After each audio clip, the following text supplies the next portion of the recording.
Meltdown, part 3 of our investigation of the orgy of greed and recklessness that drove the world into financial collapse. Only now are the hard questions being asked. Only now are the key players being held to account. In this hour, some of the crash victims fight back. In Iceland, a protesting singer brings down a government. In France, a union leader oversees the kidnapping of his bosses. In California, thousands of families become homeless. He'll tell us, "Why can't you just give us a home like other normal kids?" Meltdown, the secret history of the global financial collapse.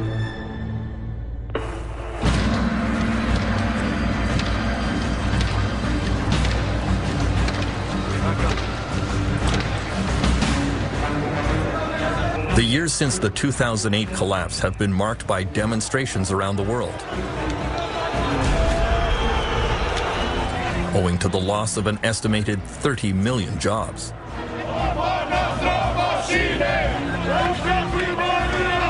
In many places, there were violent street protests, but they were easily weathered by governments and large corporations.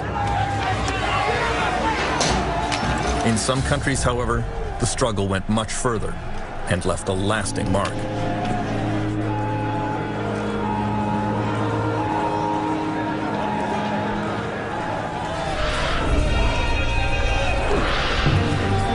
The epicenter of this battle was in France, where workers have always been quick to the barricades. Because of the meltdown, in March 2009, the Continental Tire Company announced that it would be forced to close its factory in the town of Clairvaux, cutting 1,120 jobs.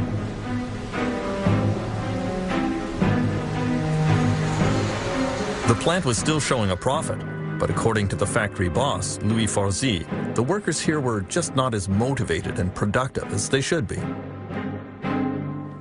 Selon moi, et c'est les chiffres qu'ils montrent, nos résultats sont inférieurs à ceux des autres usines.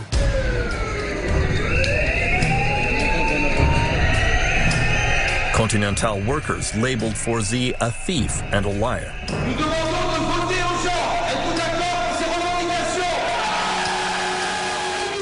They convened a meeting at the plant to organize a protest. J'ai supprimé ma vie de famille pour Continental. C'est honteux. Forzy showed up to address them. He made a show of his patience and forbearance, until an egg in the head changed his mind. He immediately decided that perhaps he had underestimated the situation and made a tactical withdrawal from the field of battle. Why did that happen? Why?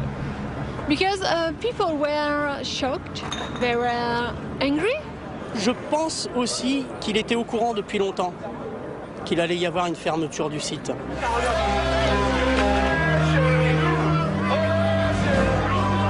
The Continental employees moved on to occupy the town offices. Le bureau du sous-préfet, c'est où? Ouais, vous êtes avec nous, vous êtes avec les Conti, madame, là, quand même. Les gars, on n'est pas venus ici pour rigoler. On n'est plus des moutons, on est des lions. When union leader Xavier Mathieu received news that a judge refused to grant them an injunction to stop the plant closing, he and the workers began trashing the place.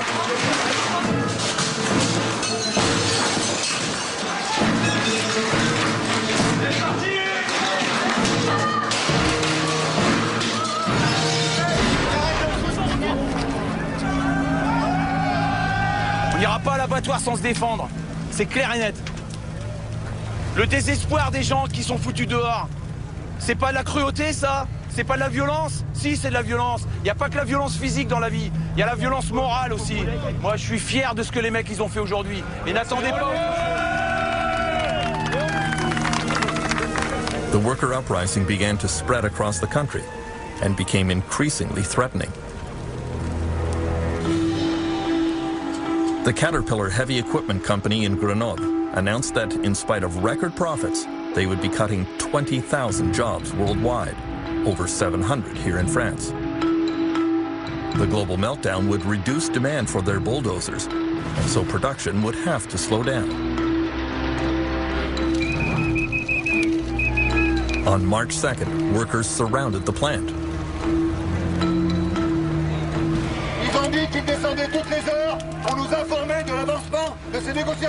They were following the instructions of union leader Pierre Picaretta, who, like his father before him, has worked his whole life at Caterpillar. On est des humains et on n'accepte pas, là, tête baissée, cette économie qui nous fait souffrir. Donc on ne pouvait pas accepter comme ça le fait d'annoncer des bénéfices records et de licencier les personnes. Oh, venez les gars, vous faites quoi là? 3 weeks of negotiations led nowhere. Tous ensemble, ouais! Ouais! Tous ensemble, ouais! On veut une solution! Furious workers surrounded the management offices and decided to hold the management team captive.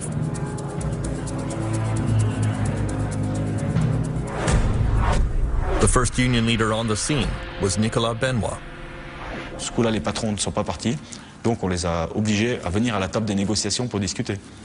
Ils ont refusé, donc les salariés ont dit tant que vous ne reprenez pas des négociations qui soient des négociations sérieuses, vous restez là. Et là, vous êtes séquestré ou pas? Pour l'instant, nous sommes... Non. Nicolas Polutnik led the management team that was taken prisoner. At first, he refused any further discussions with the union. Faut pas nous prendre pour des putes. Alors, messieurs, vous voulez reprendre les négociations? With the Caterpillar bosses held captive, the situation became increasingly dangerous. The police did not immediately intervene. The union leaders were trying to keep control of the situation. Oh, les gars, on dort ici, hein? The media were then told that the bosses would be staying the night.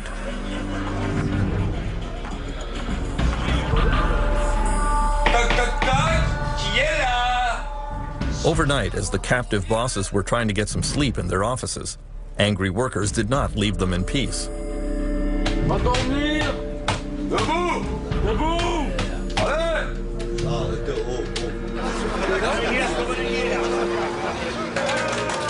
The Caterpillar kidnapping incident made news around the world. It was widely described as boss-napping. In the French Alps, at the U.S. tractor company Caterpillar, where managers were locked in and stripped of their speakerphone, boss-napped all night.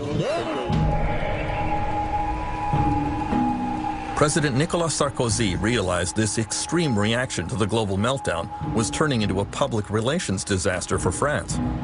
He went on national television to denounce the kidnappers. Qu'est-ce que c'est que ces histoires d'aller séquestrer les gens? On est dans un état de droit. Je ne laisserai pas faire les choses comme ça. Dans un état de droit, la loi, elle doit être respectée. Privately, however, French Finance Minister Christine Lagarde was critical of Caterpillar management. She thought that the situation was exacerbated by the ham-fisted tactics of the American company, a common problem with foreign-owned firms. On a souvent constaté dans des entreprises sous capitaux étrangers que le dialogue n'était pas aussi riche et aussi développé parce que le centre de décision est ailleurs.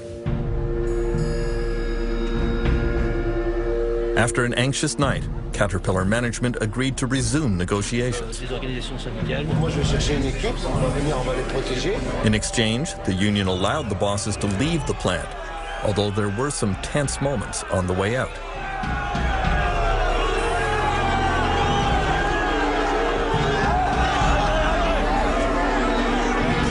Pierre Picaretta tried to claim victory. Je pense que le message est passé et je crois que rapidement, dans les jours qui vont suivre, ça va lâcher fortement. The Caterpillar bosses who were kidnapped decided to keep silent about their ordeal. But many bosses in France realized they could soon end up in a similar predicament. On pourrait qu'avoir la réunion à 7h30. Est-ce que ça vous irait? One of them was Marcus Carriou, the human resources manager for a U.S. car parts company called Molex.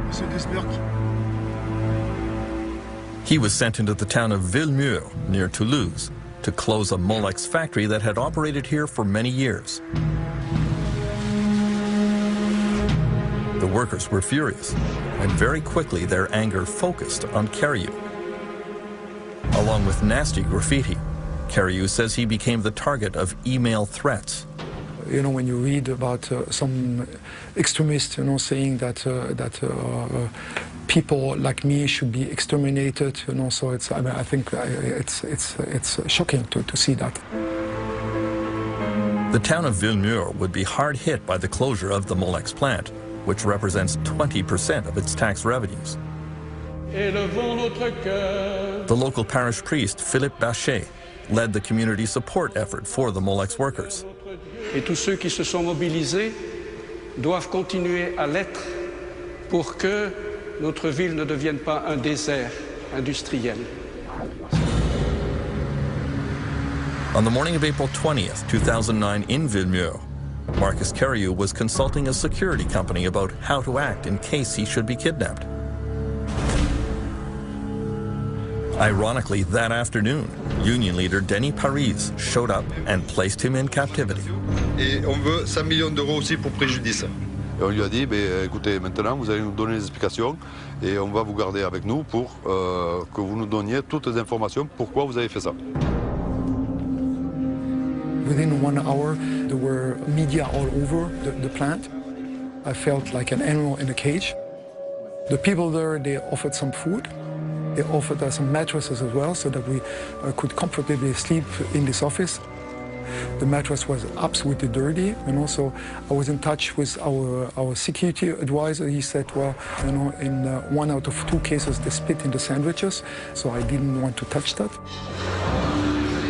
After 26 hours, Marcus Cariou and his colleague Colin Colbach were released from captivity. Oui, je suis fatigué, soulagé de partir. Even as they left, they felt threatened. You could see from people shouting and screaming that there was extremely heavy aggression there. My colleague, I mean, she came out and she was in tears afterwards because she didn't expect, she had been working quite a couple of years with these people to react like this. In the end, the Molex company paid some extra compensation to the laid-off workers, but did not back down from closing the plant. The rage against Marcus Cariou only increased, to the point that he travels with bodyguards as he conducts final negotiations.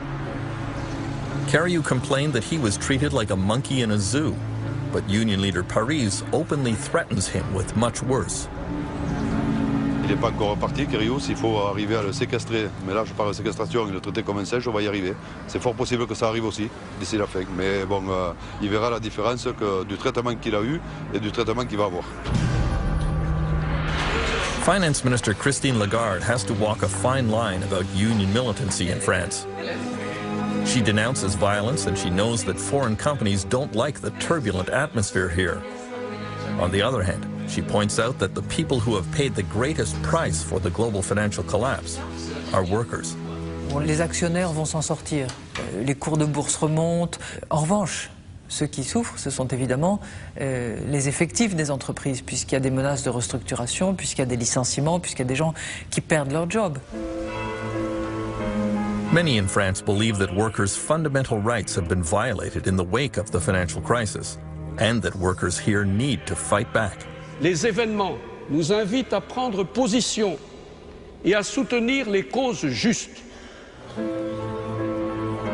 Father Philippe Bachet says that French workers give an example to the world by defining employment as an essential human right. Ce sont des gens qui n'acceptent pas facilement ce qu'on leur propose, ce qu'on leur fait faire. Et donc ils se raidissent et ils défendent à la fois leurs droits, c'est normal, ils essayent de défendre aussi leur travail. Et le travail, c'est aussi très important pour l'homme. L'homme a besoin de travailler.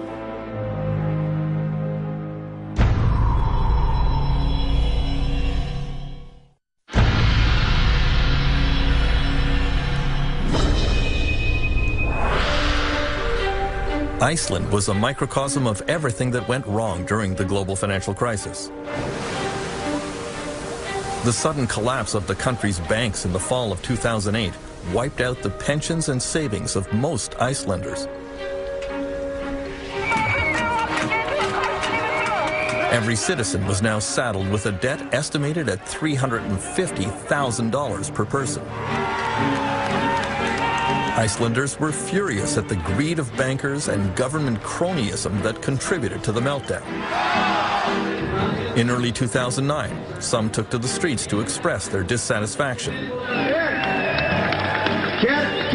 First, they surrounded the National Parliament, and protest leaders appealed to the public to come out and support them.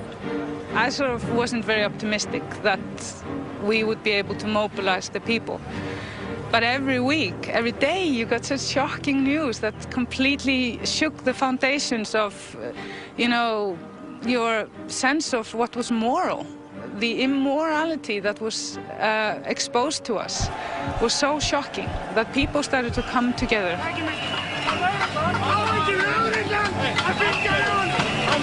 The Reykjavik police moved into position to protect the parliament.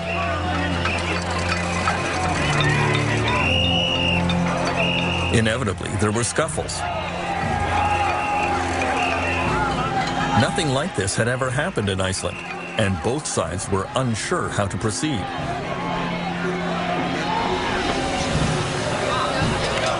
On January 21st, the anger focused on Icelandic Prime Minister Geir Haarde. His car was surrounded and pelted with eggs and garbage. He was shaken by the incident, especially because it came shortly after a difficult visit to his doctor. When people were attacking my car, I had gotten the diagnosis the night before that I had cancer.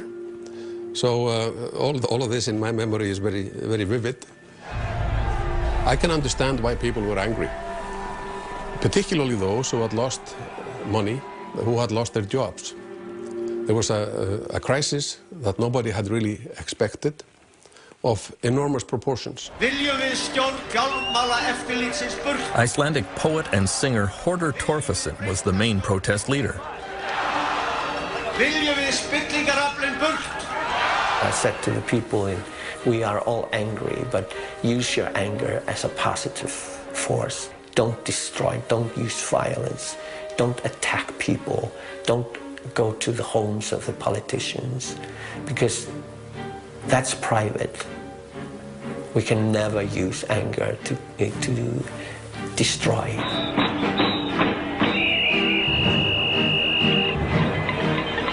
Torfason asked the crowd to go home and get their pots and pans, then come down and serenade the politicians in the parliament. Við þurfum ekki að nota alla þessa peninga.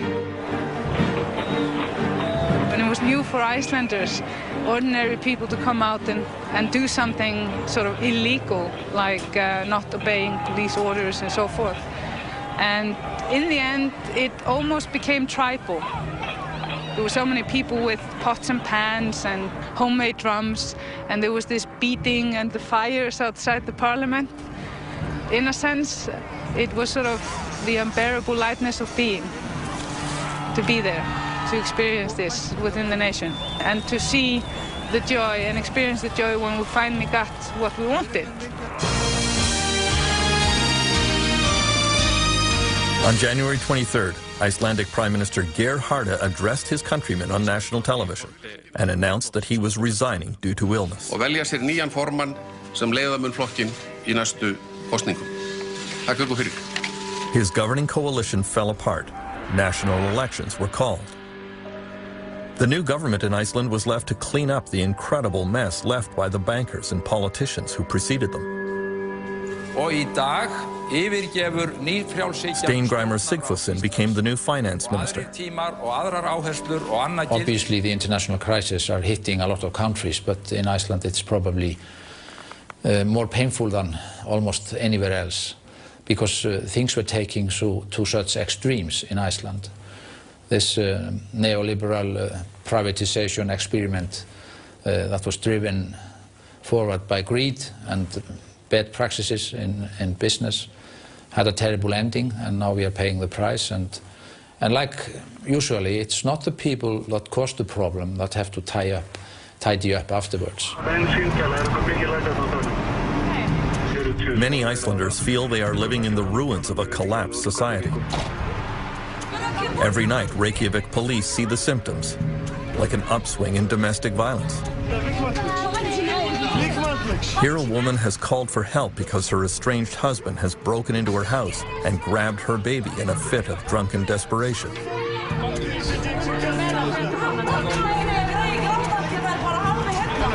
The police calmly talk the unemployed man into giving up without a fight. Constable Stefan Einerson says police here are sympathetic with people who become despondent after they lose their jobs. We're just people like everybody else. We have mortgages and car payments we have to make. So we're in the same situation as everyone else. Protest leader Birgitta Jonsdottir was elected to the Icelandic parliament. I feel incredibly strange, and at the same time I feel deeply honored to be trusted, to be in there. I will just carry on doing what I was elected to be sort of a bridge or a voice for ordinary people, for the grassroots movements within this building there. As a result of the meltdown, young people in Iceland faced decades of high taxes and reduced social services to help pay off the debts run up by Icelandic banks. At this art college in Reykjavik, the students are multilingual, well-educated, and mobile. And there is a great fear that a high proportion of them will just give up on Iceland and move to other countries. Korto Jabali is one who plans to emigrate. Most of the people I know don't want to live here forever. They all want to leave. Like everyone. I don't know one single person my age that really wants to stay in Iceland.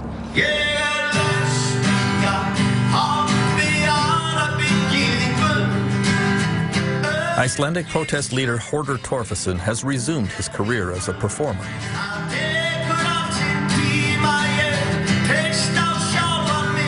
He realizes that many of his countrymen are demoralized and that many young people want to leave.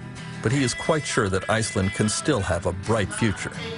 I think many of these people, if they go away and they look around in the world and they start revaluing or seeing what really they will come back.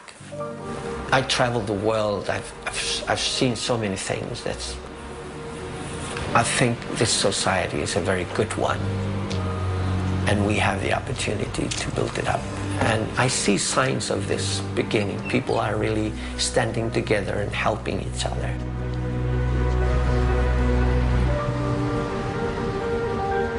In confronting the problems of a failed economy, Iceland at least has the advantage of a strong social safety net.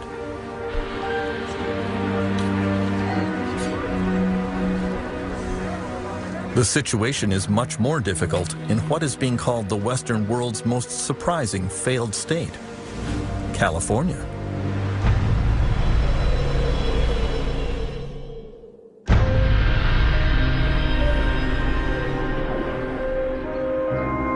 In the 3 months following the meltdown, there were an estimated 1 million foreclosures in the United States, sweeping many middle-class families into poverty.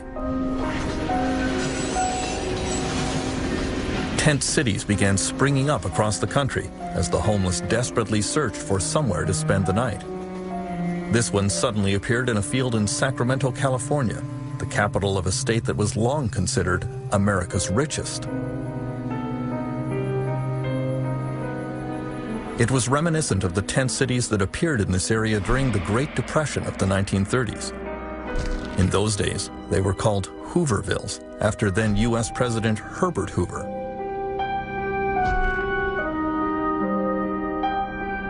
Back then, homeless people camped along the banks of the Sacramento River at the edge of town. And again today, the homeless have pitched their tents in the exact same spot. It is a dangerous place because the river can suddenly overflow its banks and flood the area. Bill Diola says they have tried to camp in safer places in Sacramento, but were chased away. The camping law states that if you're inside the city limits, you cannot pitch a tent for more than 24 hours. You can't camp in one spot for more than 24 hours, even with written permission from the property owner. I'm 2 months homeless. This is all new to me.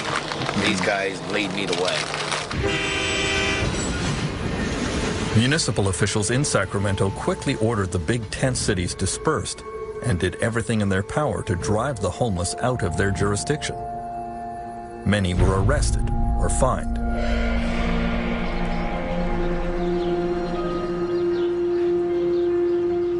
The Harrelson family of Sacramento have been homeless for months. When debt overcame them, they sold their house and tried to move in with relatives, but it didn't work out. They are on bicycles now because they can't afford a car, which is sadly ironic, because Francis is a retired auto worker. I worked for General Motors for about 30 years. And I got an early, when they came out with the early retirements, I jumped on it. Thought it was a good deal. Didn't turn out to be. The family has spent some nights camping beside the Sacramento River, which Angelina did not enjoy. I'm a girly girl. I don't like bugs. I don't like dirt. And it gets really cold at night. And then being dark outside and knowing that there's critters around like skunks or raccoons terrifies me.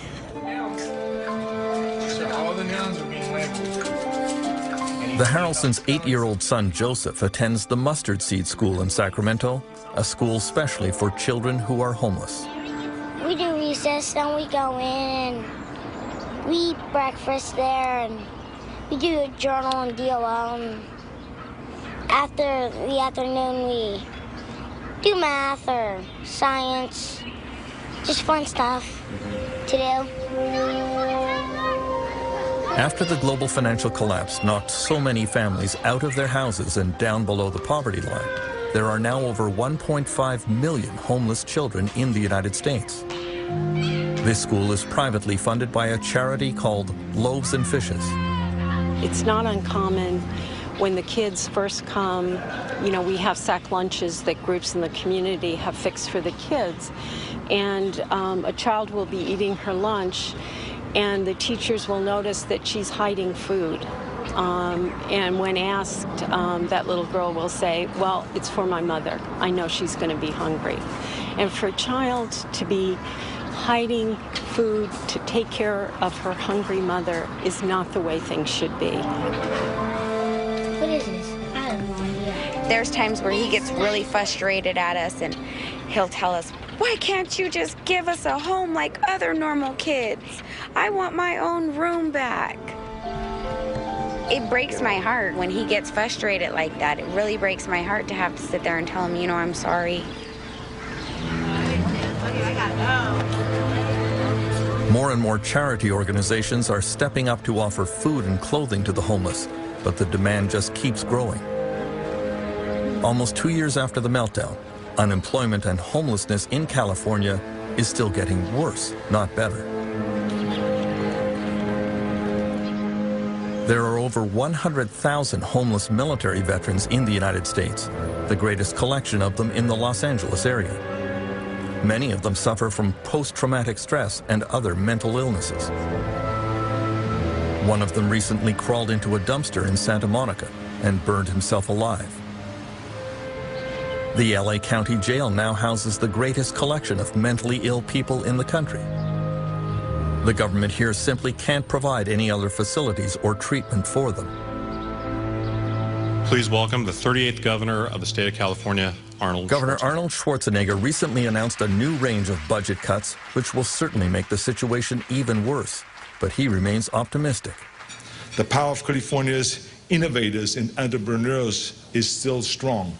We are still the shining city on the hill. I don't consider it by any means a failed state.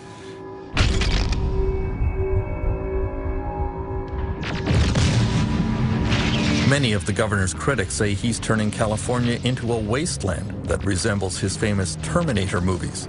He doesn't see it. When I was doing movies, I enjoyed destroying everything. I mean, I loved blowing up buildings and loved destroying cars and wiping out people and all those kind of things. So by the time the landscape was there, it was just everything was burning and everything was a wreck. But now when you turn on the news, you see the same thing when they talk about the economy. But the reality of it is it's not that bad. It is bad. We did go down with the economy, but we're going to be okay in California. This debate is turning into a bit of a family feud for Republican Governor Schwarzenegger. He's married to Maria Shriver, whose family has long been associated with the Democratic Party. His brother-in-law, Bobby Shriver, is now the mayor of Santa Monica. He thinks California is a failed state. The optimistic side of the argument is the state's failed. Something radical needs to happen. The non-optimistic side, to me anyways, look, everything's going to be okay.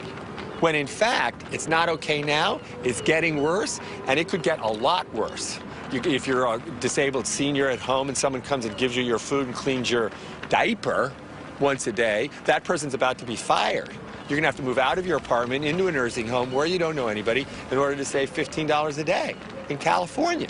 The most creative, smartest group of people in America. Can't figure out how to finance that. That's a failed situation.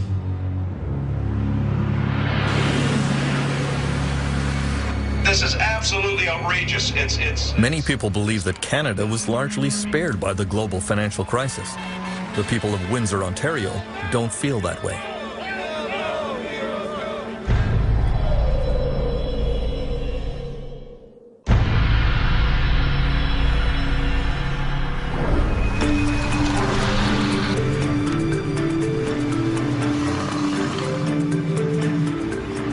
In the spring of 2010, the residents of Windsor, Ontario come to a picnic to say goodbye to the General Motors Corporation. It's a bittersweet occasion. The company is bringing its 90-year history in this city to an end with the closure of its last plant here. The last 500 GM workers in Windsor are losing their jobs and joining the list of workers around the world who have been hurt by the meltdown. The auto industry has been among the worst hit.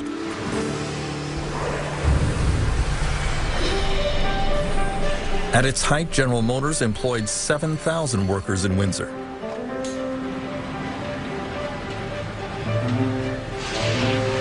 But today, GM says there is just not enough work to keep this transmission plant open.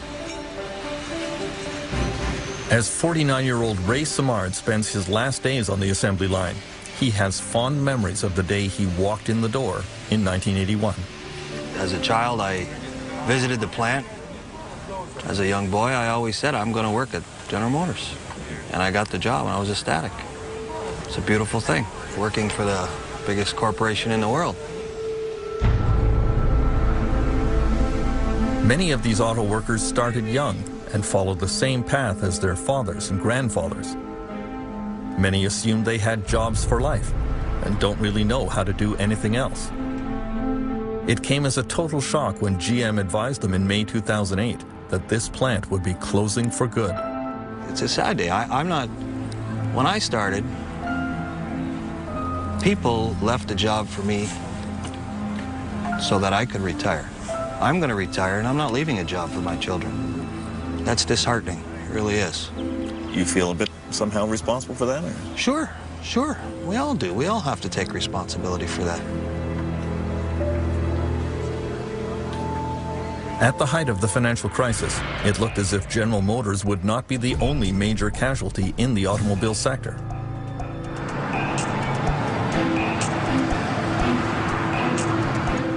Chrysler was headed for bankruptcy as well. The Chrysler minivan plant in Windsor employs over 4,300 workers. Canadian federal and provincial politicians were summoned to an emergency meeting at Chrysler headquarters in Detroit. Ontario's Minister of Economic Development and Trade was there, Windsor's Sandra Popatello. They sat down with us and started talking about what their condition really was, and it was very frightening to hear. And I guess being from Windsor, being brought up here, most of our lifeblood has been from the automotive sector. I thought I would never see the day that I would hear or get a sense that this could collapse. At the height of the 2008 crisis, executives from the big three U.S. auto companies came to Washington to ask for a massive government bailout. Famously, they all arrived in private corporate jets. There was a wave of revulsion from politicians and workers. Who do you think you are? You're asking for $50 billion and you fly in on a corporate jet? Those are our profits as well. As workers, every worker, I know at our plant, they said, you gotta be kidding me. The U.S. government came up with the bailout money, and Canada quickly followed suit.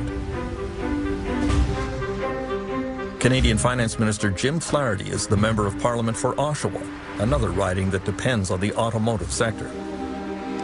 Discussions have taken place about this. He points out that there were many jobs at stake in Canada beyond those at the big three U.S. car companies. The fundamental challenge was this: were we going to be in the auto business or not? And the big driver, from my point of view, was the fact that we have three of the largest global parts companies in the world in Canada. And that's where most of the technological innovation is. So we lose Chrysler, we lose General Motors, they continue in the United States and Europe and elsewhere, we're going to lose those parts companies too, because they'll have to follow them. This is absolutely outrageous. One group of workers in Windsor decided to fight back against their plant closing. The incident came at the Aradco car parts plant, which manufactured stamped metal components for Chrysler. In March 2009, workers were called on a Monday night and told to stay home.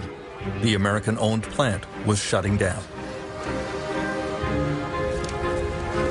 Aradco workers realized that their management was trying to sell all the equipment and sneak off without paying any kind of settlement to employees, some of whom had worked for decades and were owed $30,000 or $40,000. Not today, motherfucker! Go home! They decided to stop trucks that were arriving to empty out the plant.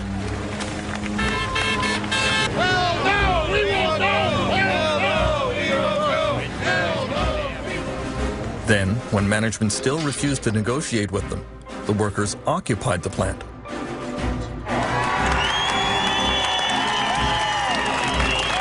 it pathetic when our guys have got to go to this length? We got to stand in a building and take over a building to get our point across. Among the union leaders standing on the roof was Jerry Farnham. Some of the workers here have decided to take over the plant. That's the only thing they have in order to try to get the monies that are owing to them. Sir, they have the right to refuse your entry. Okay, that's what they're doing. The battle moved on to a downtown hotel where Aradco's parent company was trying to hold an auction to sell off the equipment inside the plant. Keep going, all the way around, guys. The workers were able to mobilize to disrupt the proceedings. There were a few tense moments until the police finally intervened. I assure you and I guarantee you that there will be no auction today. That's my promise.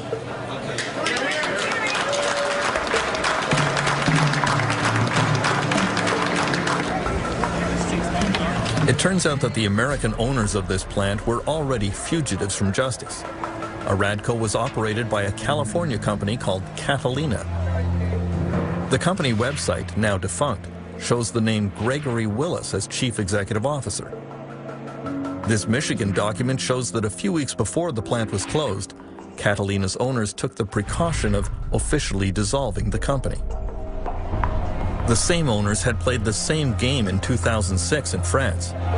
There as well, the plant was closed, the workers occupied it, but in France the owners were tried and convicted of breaking French law. In Windsor, union leader Jerry Farnham says that Canada has similar laws, but they are not enforced. Our government doesn't have the balls to step up to the plate and go after what's rightfully owed to the workers. And the reality of the day, this part here really pisses me off because of the fact that the government has laws in place, but they're not being enacted on at all. These guys are heroes.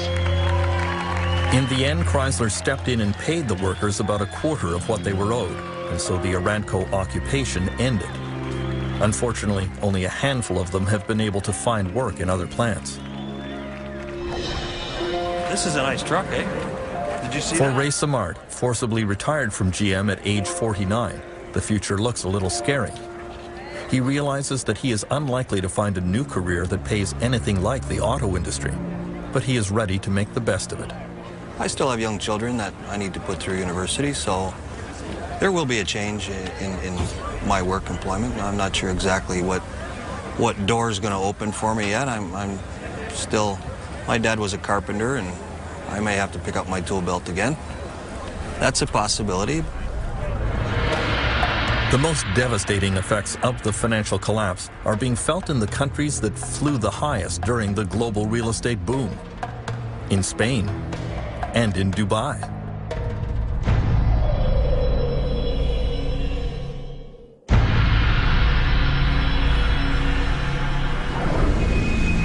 Most workers around the world had little way to fight back against the effects of the meltdown. During the boom years, Spain was called the miracle of Europe. No more. At 6 a.m. every morning at the Plaza Elliptica in Madrid, immigrant workers from many countries line up and hope to be picked for a day's work by small contractors who drive by. With unemployment at 20%, they were the first to lose their jobs. The Spanish government recently offered to pay immigrants to go back to where they are from. Few took up the offer. Suleiman from Mali says he will hold on here in hopes that things will improve. But he sees no evidence that will happen.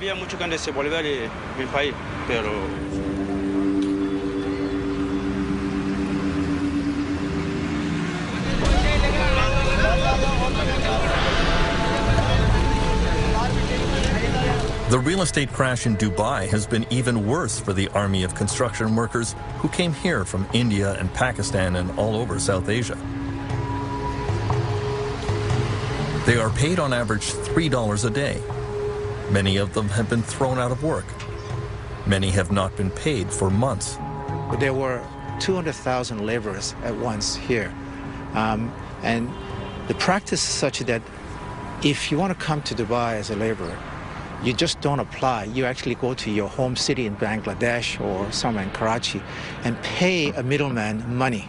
So you're buying yourself a visa, okay? And while you're working, you're actually paying back maybe your prepaid visa rights through the first year. So imagine if those guys didn't get paid for 2 or 3 months.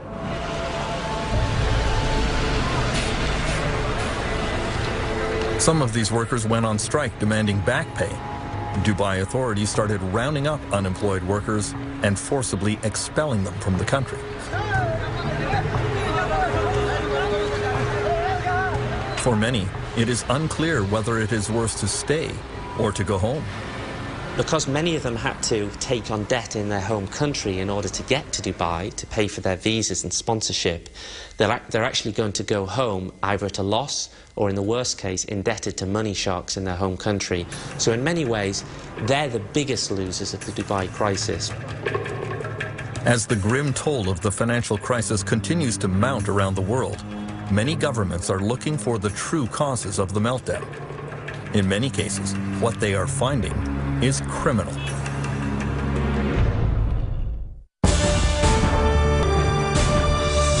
Next time, the conclusion of Meltdown. We have endured the worst economic crisis of a generation. Wall Street came out exceedingly well. And now the elements are in place for it to happen all over again. Next year, next month, next week. The effect on the rest of us is going to be enormous. After the fall, next time on Doc Zone.